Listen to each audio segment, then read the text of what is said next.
વેરાવળ શાપરમાં ધારવાળી ખોડિયાર માતાજીના મંદિરે નવરંગ માંડવો યોજાયો। વેરાવળ શાપરના ધારવાળી ખોડિયાર મંદિર ખાતે નવરંગ માંડવો યોજાયો। કોટડા સંગાણી તાલુકાના વેરાવળ ગામ ખાતે આવેલ ધારવાળી ખોડિયાર મંદિર ખાતે 24 કલાકના નવરંગ માંડવાનું આયોજન કરાયું હતું, જેમાં શુભ મુહૂર્તમાં માતાજીની થાંભલી રોપણ તેમજ પૂજન અર્ચન વગેરે કરવામાં આવેલ હતા, જેમાં વિવિધ પ્રકારના ધાર્મિક કાર્યક્રમ પણ યોજાયા હતા। ખોડિયાર માતાજીના મંદિરના જીર્ણોદ્વાર તથા નવચંડી મહાયજ્ઞ પણ યોજાયા। દેહ શુદ્ધિ, પ્રાયશ્ચિત, ગણપતિ પૂજન, ગ્રહ પૂજન, શોભાયાત્રા, સામૈયા, ધ્વજાનું પૂજન, ધ્વજરોહણ, ચંડી હવન, બીડું હોમવાનું, સત્સંગ સહિત રાતે દાંડિયા રાસનું આયોજન કરાયું। તેમજ રાવળદેવ લલિતભાઈ કલમના ભુવા, રણછોડભાઈ કેરાળિયા અને ધર્મેશભાઈ રાવળદેવ સહિતનાઓએ શનિવારની સાંજે ડાક ડમરૂની રમઝટ બોલાવી હતી। તેમજ સાંજે મહાપ્રસાદનું પણ આયોજન કરાયું હતું, જેમાં મોટી સંખ્યામાં ભાવિક ભક્તોએ મહાપ્રસાદ આરોગ્યો। ખોડિયાર માતાજીનું આખ્યાન સહિતના કાર્યક્રમ યોજાયા અને રાત્રે માંડવાની રમઝટ માણવામાં માઈ ભક્તો મોટી સંખ્યામાં ઉમટી પડ્યા। Bureau report Pankaj Tilawat, Sapar, Veraval.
કોટડા તાલુકાનું સાપર વેરાવળ ગામમાં મા ધારવાળી ખોડિયાર આજથી 20 વર્ષ પહેલા કાંઈ પણ અહીંયા નહોતું, ખાલી એક માની પથ્થરની મૂર્તિ જ હતી અને અમારે એ નાના છોકરા 20 વર્ષ પહેલા અહીંયા ધૂપ દીપ અને બધું કરવા આવતા।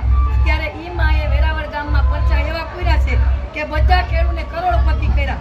એ ધારવાળી માનું જીર્ણોદ્ધાર નવનિર્માણ મૂર્તિનું માનું સ્થાપિત કર્યું છે। તો એમાં આજે 1 મહિનો ત્યાં તનતોડ મહેનતથી સર્વે ભાવિક ભક્તો, બહેનો તથા ભાઈઓ અને તથા અન્ય જે હોય તે બધાએ સાથ સહકારથી માનું કાર્ય ભગીરથ કર્યું છે અને આજે મૂર્તિ સ્થાપિત કરી છે। એ નિર્માણે આજે 24 કલાકનો માતાજીનો માંડવો કરવામાં આવ્યો અને નવચંડી યજ્ઞ 5 કુંડનો કરવામાં આવ્યો, એમાં પણ બધાએ સાથ સહકાર આપ્યો।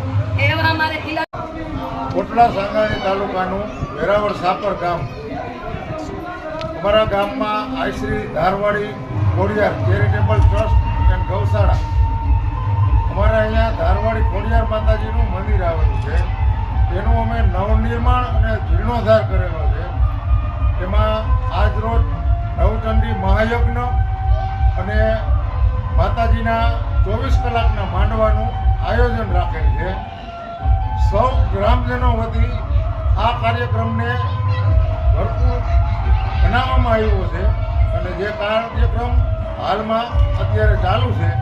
જય માતાજી।